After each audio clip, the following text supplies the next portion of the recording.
नमः सिद्धेभ्यः। ॐ नमः सिद्धेभ्यः। ॐ नमः सिद्धेभ्यः।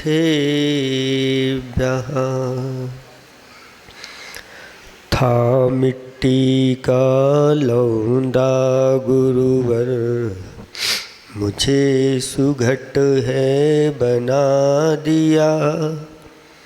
मैं अनगढ़ पाषाण था भैया, जिन मूरत दे सजा दिया।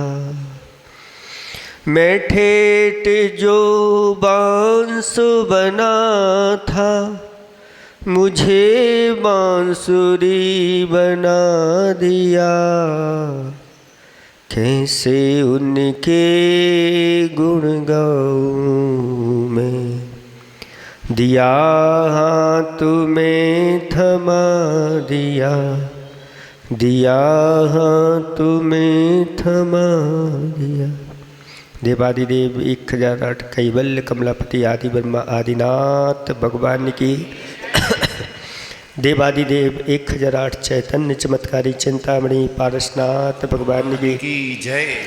देवादिदेव 1008 वर्तमान शासन नायक महावीर भगवान की जय। परम उपकारी परम पूजिक स्वाट आचार्य प्रवर गुरुवर श्री विद्यासागर जी महामुनिराज की जय।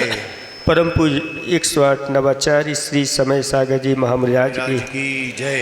3 कम 9 करोड़ मुनिराजों की जय। सिद्ध चक्र महामंडल विधान की जय। परम पूज्य मुनि श्री 108 विमल सागर जी महामुनिराज की, समस्त मुनि संघ की।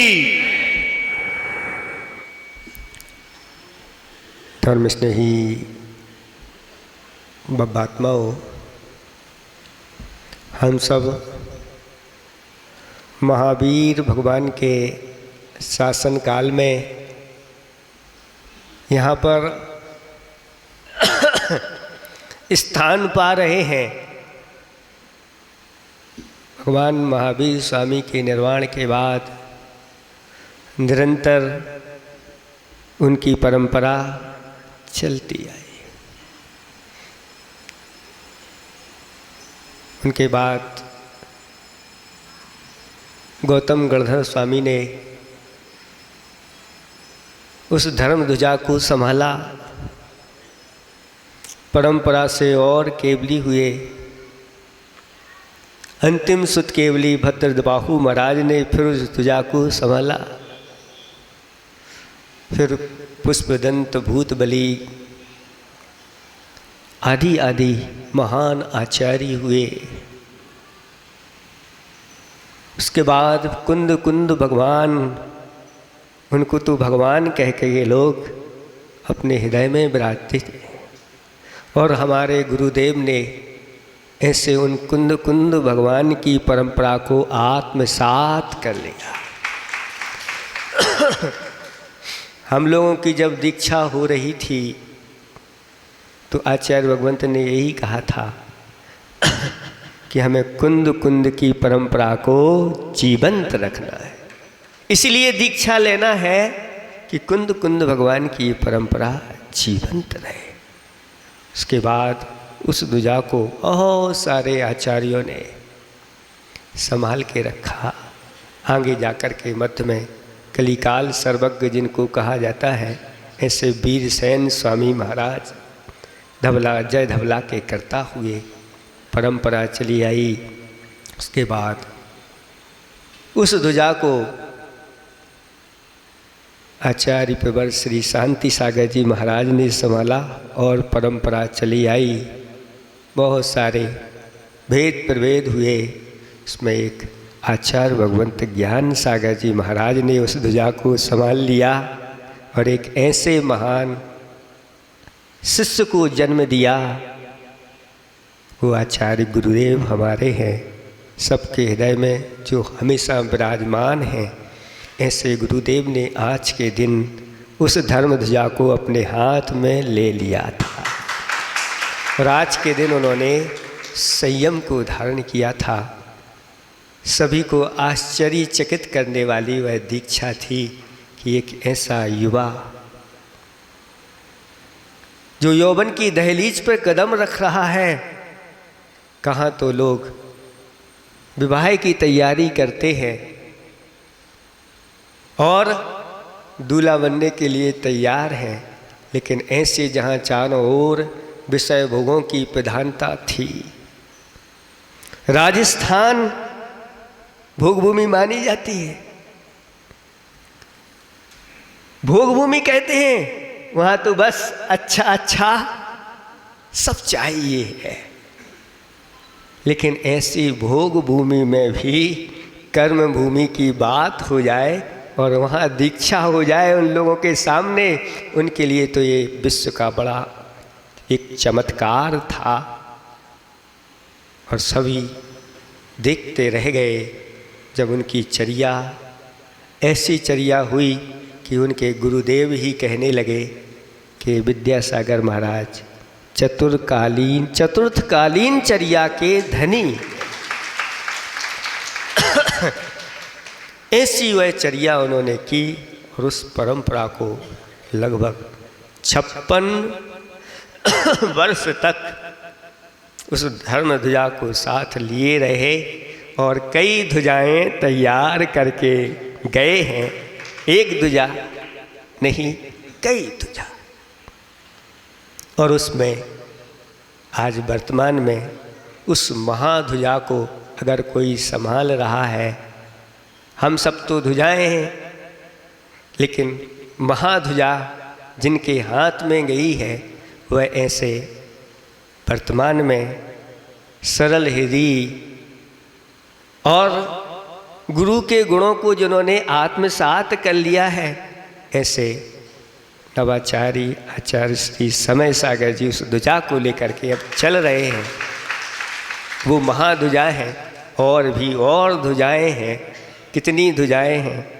तो कहते हैं एक महाध्वजा होती है समूसर में, तो उसके चारों ओर 108 लघु ध्वजाएं भी होती हैं। ऐसी ध्वजाओं से सुशोभित आप लोगों को करके गए। आचार्य भगवंत ही थे। ये उनकी तो चर्या से सब कुछ झलकता था। दुनिया में कोई कुछ भी कहे लेकिन वह अपनी समता को छोड़ते नहीं थे। कभी प्रतिकार दुनिया क्या कह रही है करने दो, मैं तो आगम के अनुसार चल रहा हूँ, अब जिसको जो कहना हो तो कहते रहो। किसी प्रकार का कोई प्रतिकार नहीं। और अच्छे अच्छे हाई को और बना देते थे। आलोचन से लोचन खुलते सो स्वागत है। आलोचन से लोचन खुलते सो स्वागत है, आओ। जितनी आलोचना आप लोगों को करना है, आप जितनी आलोचना करोगे मेरे लोचन उतने ही खुलते चले जाएंगे। आपका स्वागत है। वास्तव में ऐसा स्वागत करने वाला ही सही संत माना जाता है, जो समता का धनी होता है। समता उनकी पूंजी होती है। उस पूंजी को हमेशा हमेशा उन्होंने सुरक्षित रखा। कैसे बड़े बड़े उनके ऊपर आपत्तियां आईं, कष्ट आए, लेकिन वह हमेशा कष्ट सहिष्णु रहे। बड़े बड़े कष्टों को यूं ही कहते हैं, जो कष्ट सहिष्णु होता है मोक्ष मार्ग में, वह अपने इष्ट की प्राप्ति अवश्य करता है। गुरुदेव को एक दिन उस इष्ट की प्राप्ति अवश्य होगी, इसमें किसी प्रकार का कोई संशय नहीं करना। एक दिन गुरुदेव अरहंत बनकर के सिद्ध बनेंगे, यही हमारी भावना है। और ऐसे और भी आचार्य श्री ने बहुत सारे दोहे लिखे हैं। आज हमारे बीच में आचार्य भगवंत नहीं है, लेकिन उनकी हाई को दोहे आदि आदि कविताएं, ऐसे ग्रंथों की रचना, वो हमेशा इस पृथ्वी पर जीवंत रहेंगे उन कृतियों के माध्यम से। जब भी जो उनको अपनाएगा अपने जीवन में आएगा। जैसे अभी महाराज ने बताया नैनागिर की उस घटना कि सर्प भी उनके पाटे के नीचे सोते थे। कौन नहीं सोना चाहेगा? हम लोग जब ब्रह्मचारी अवस्था में थे तब प्रयास करते थे कि एक आध बार गुरु जी के पाटे के नीचे अपन को भी सोना। लेकिन जब दीक्षा हुई और जब बिहार चलता था, गुरु जी का पाटा ऊंचा लगा दिया जाता था और ठंडी का समय है, कहाँ बनेंगे? एक आध दो साधु हम लोग भी पाटे के नीचे हो जाते थे और रात्रि विश्राम गुरु जी के वहीं हो जाता था। लेकिन ऐसा नहीं, सावधानी बहुत रखनी पड़ती थी। कहीं किसी प्रकार की कोई त्रुटि ना हो जाए, गुरुदेव को कहीं कोई डिस्टर्ब ना हो। ऐसे गुरुदेव की शरण में मनुष्य तो क्या, पशु भी आने के लिए आतुर रहते थे। एक बार क्लास चल रही थी, बीना बारा की बात है, और बीना बारा की क्लास में आचार्य भगवान तखत पर बैठे हुए थे। सभी जगह साधुगण बैठे थे, श्रावकगण भी बैठे हुए थे। एक कुत्ते ने मौका देखा कि मैं कहाँ बैठूं, ये लोग इधर बैठे, ये लोग इधर बैठे हैं। उसने विचार बना लिया ये जगह बहुत अच्छी रहेगी, और आकर के आचार्य जी ने नहीं देखा और पीछे से आकर के पाटे के नीचे अच्छे से बैठ गया।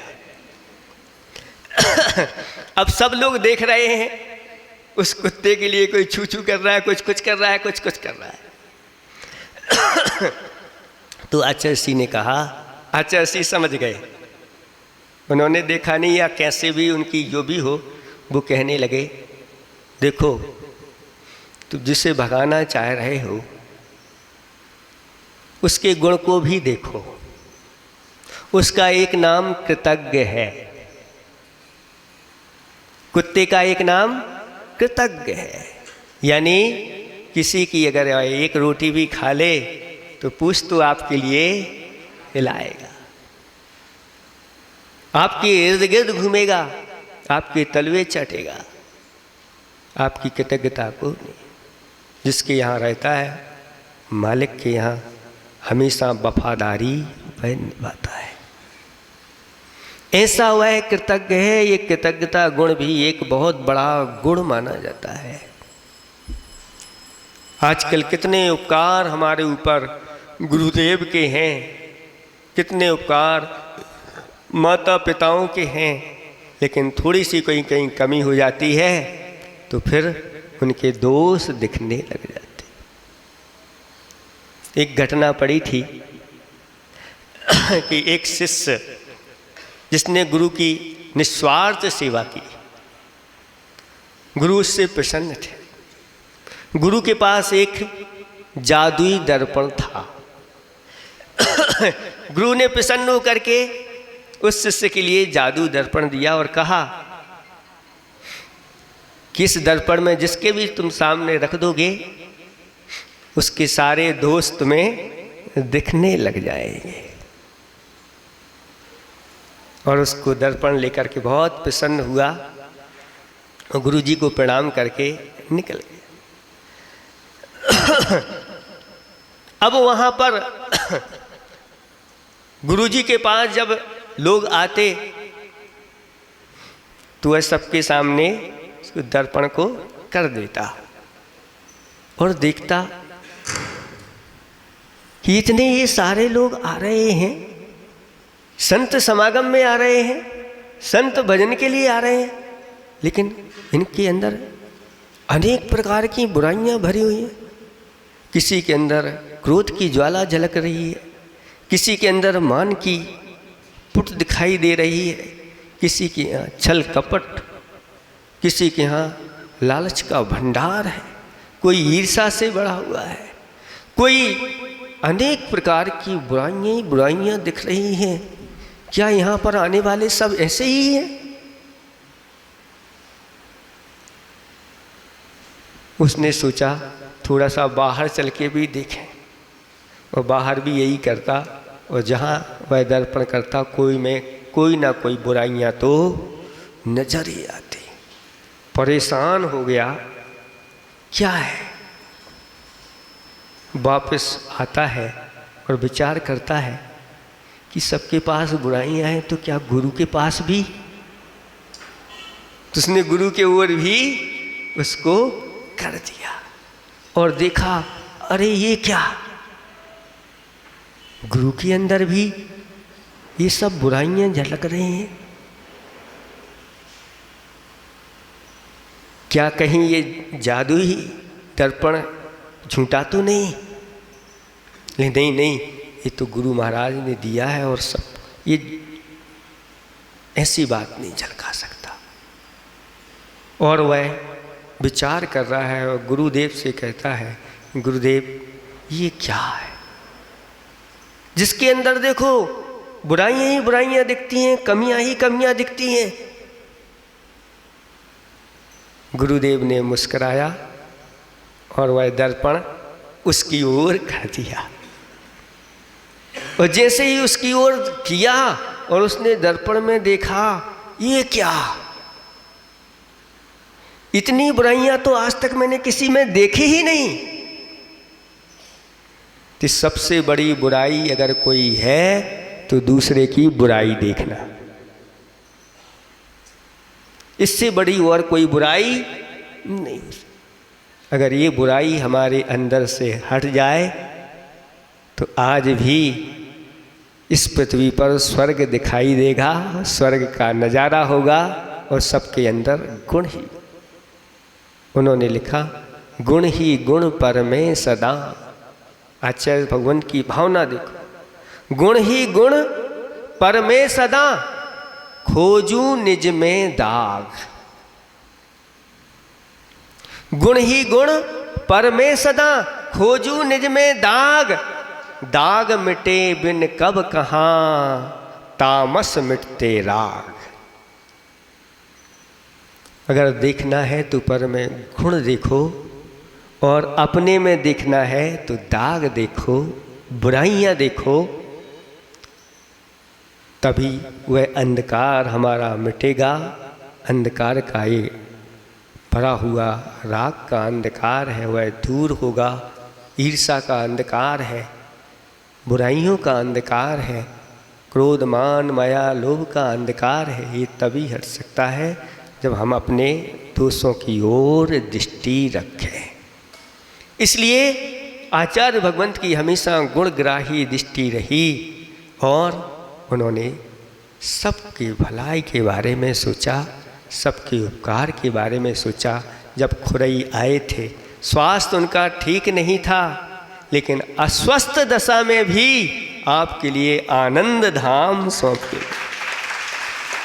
इस जीवन में आपको आनंद सौंप के गए हैं कि इस आनंद धाम में आप लोग अपनी सहभागिता दर्जा लेना, अपनी सहभागिता कर लेना।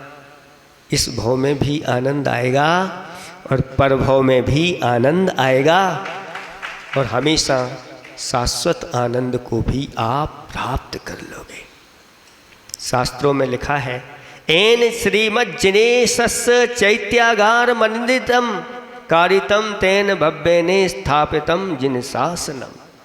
जिस भव्य पुरुष ने शिल्प वास्तु शास्त्र प्रतिष्ठा शास्त्र के अनुसार निर्दोष जिन मंदिर बनवाए, उसने जिन शासन को स्थापित किया। आप लोग एक सामान्य काम नहीं कर रहे हो, जिन शासन को स्थापित कर रहे हो। जिन्होंने भगवान के जिनालय बनवाए, जिन बिंब बनवाए, ये जिन बिंब जब तक इस पृथ्वी पर रहेंगे तब तक आपके द्वारा जिन शासन स्थापित रहेगा। ये बहुत बड़ा कार्य आप करने जा रहे हैं। इसलिए भीतर बैठा हुआ कोई भी किसी प्रकार का मनोमालिन्य है, उसको आप दूर कर दो। गुरु ने तो सबके उद्धार के बारे में सोचा है। गुरु जी का विशाल हृदय है। ये जिनालय कहीं भी बनवा सकते थे हम, लेकिन जब लोगों के हृदय की भावना ली कि जहाँ गुरुदेव के चरण पड़े हैं, द्वारा कब पड़ेंगे, पड़े कि नहीं द्वारा हैं, जहाँ आचार्य भगवान ने चरण रख दिए कि यहाँ पर जिनालय बनना, जितनी भावनाएं रख दी और उनके सानिध्य में शिलान्यास हो गया, वही हमारे लिए अतिशय क्षेत्र है। कुछ लोग कहते हैं वहाँ हमारा जाने का मन नहीं होता, आपकी श्रद्धा की कमी है, उस स्थान की नहीं। मैं तो जब उस समय भी गया था, इतनी प्रशस्तता, इतनी एनर्जी उस स्थान पर है, अभी भी मैं देख करके वहाँ आया, ऐसा लगता है कि ये वास्तव में पवित्र स्थान है। लेकिन हमें अपनी दृष्टि को सुधारना होगा। अगर हमारी दृष्टि में विकार है तो वहाँ विकार ही दिखेगा। ऐसा वह पावन है जहाँ गुरुदेव अपने संग के साथ और भी संग आए, उस समय वहाँ पर जाकर के सब ने अपने चरण रखे और आगे जाके कितने चरण उस भूमि पर पड़ना है। अभी हमारे पास ये लोग आए थे, पूरा का पूरा नक्शा जब दिखाया तो देख करके ऐसा लगा क्या अकृत्रिम चैत्यालय होंगे, वो आपको आनंद धाम में देखने को मिलेगा।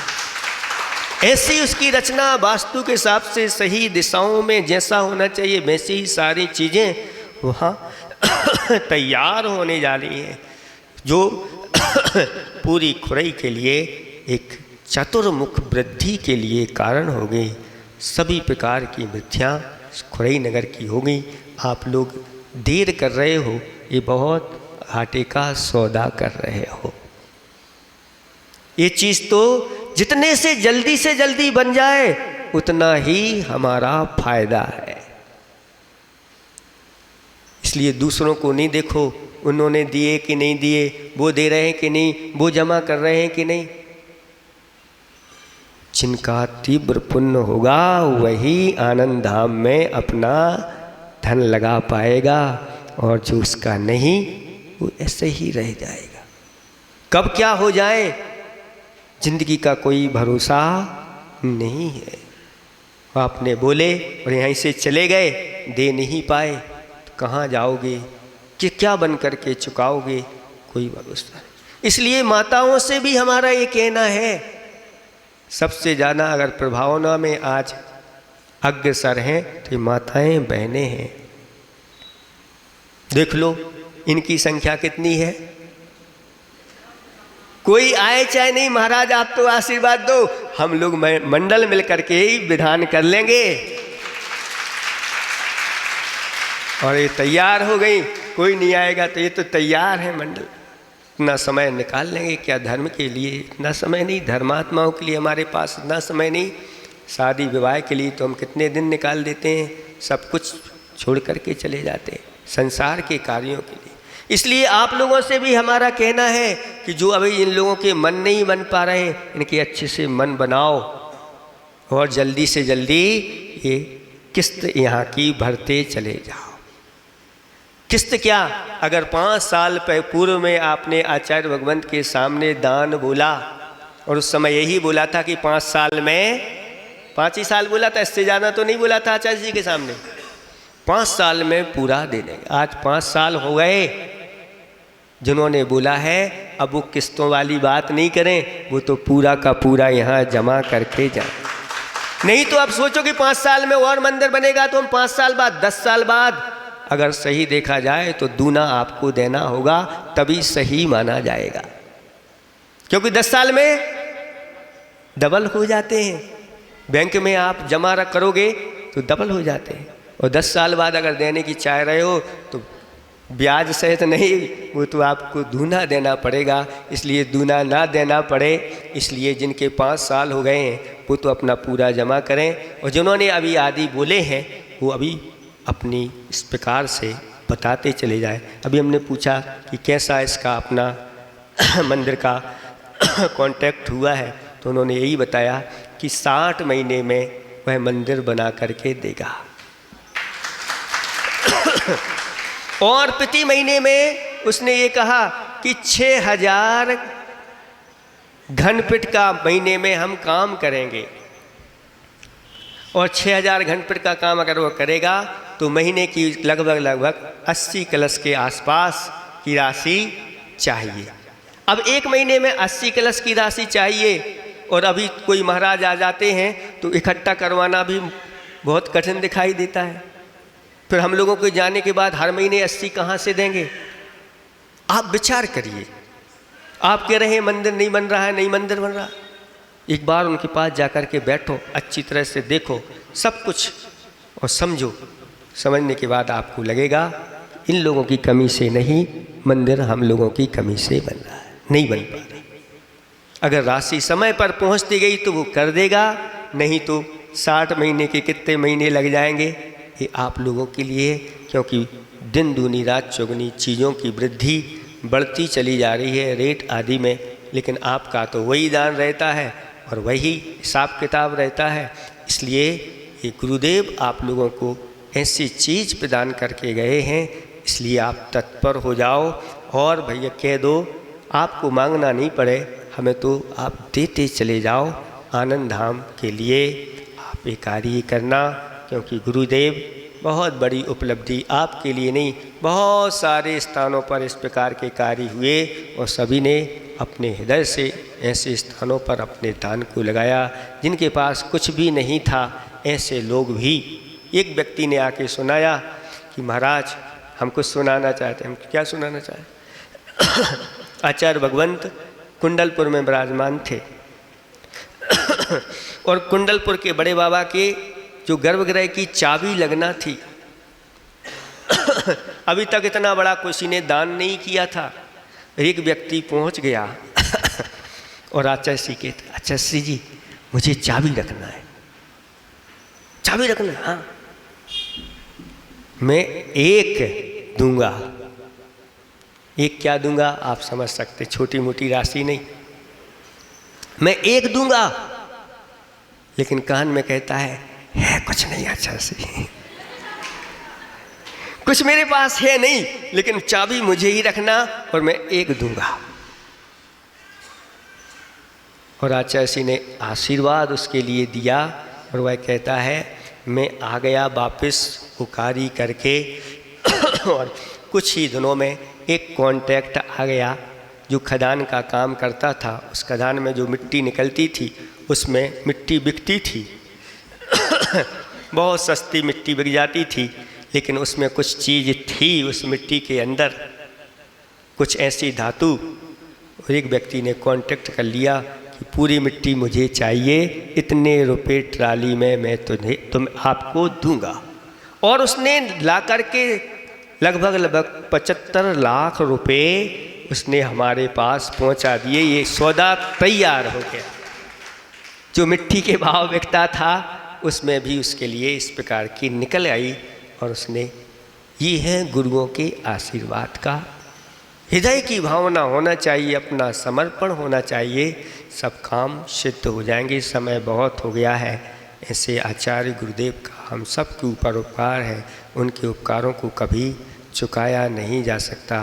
उनके उपकारों को तो तभी चुक सकते हैं कि गुरु का उपकार गुरु की आज्ञा पालन करने से ही चुकता है, नहीं तो नहीं। अहिंसा परमो धर्म की।